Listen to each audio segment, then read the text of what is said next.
Hi there. I just want to take a couple seconds to talk a little bit about pricing because oftentimes when a homeowner is asking for a CMA, a comparative market analysis, they're really wanting a number like what's the value of my home today? And the challenging piece about real estate, as opposed to maybe trying to price just about any other commodity out there, is that it's really a strategy, not just a price.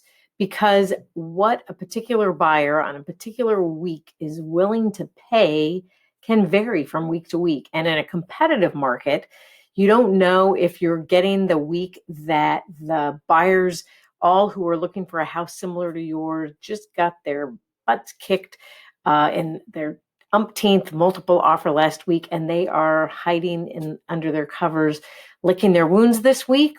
Or did that happen to them last week? And this week, they're coming out with a vengeance and they're saying, come heck or high water, I am not missing on one more house and I'm going to do whatever it takes. I don't care how much I have to pay. The difference of those 2 weeks can make a world of difference in sort of some of what that strategy is. Now, obviously, we have our finger on the pulse of what the market is and what kind of demand has been happening in the pending sales around us. But when we're looking at the sold prices, we're also looking at stale data as well. It's at least stuff that has sold a month ago, closed in the last few weeks, but that was on the market the month before it closed, typically. So there are a number of things that we have to look at. So when I send a report like this, I always send it with a little bit of a caveat that rather than it being a report or a number, it's really a conversation. It's an opportunity for us to sit down or hop online and look at the comps, click through the pictures of all those other houses, look at where they are on the map, look at the finishes, and really objectively, as best we can, say which of these is a superior house and what are the benefits that one house that the other one doesn't have, and really balance that out and narrow down which homes are the ones that we're superior to, which ones are the ones that we're inferior to, and really figure out what that pricing strategy is or that price band.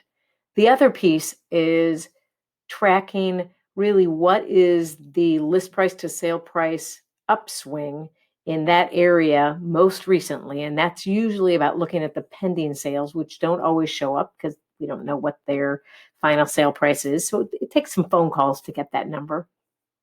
But really to find out, are the houses that went in contract in a couple of weeks before we're going on the market, did they have 2 or 3 offers? Did they have 6? Did they have 15? Because that gives us an idea of how many buyers are out there right now looking for this kind of house.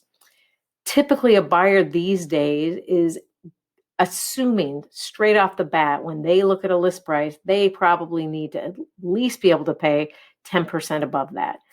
Some of the folks out there get into some trouble because whether it's the broker or the seller, they price it really like this is the number we want. Well, if there isn't another 10 to 30% headroom above that someone's willing to pay for that house, then you're going to be perceived as being too expensive and overpriced, and you'll sit on the market. And then you end up losing market time and first impressions and all of those things. And that is not what we want to do.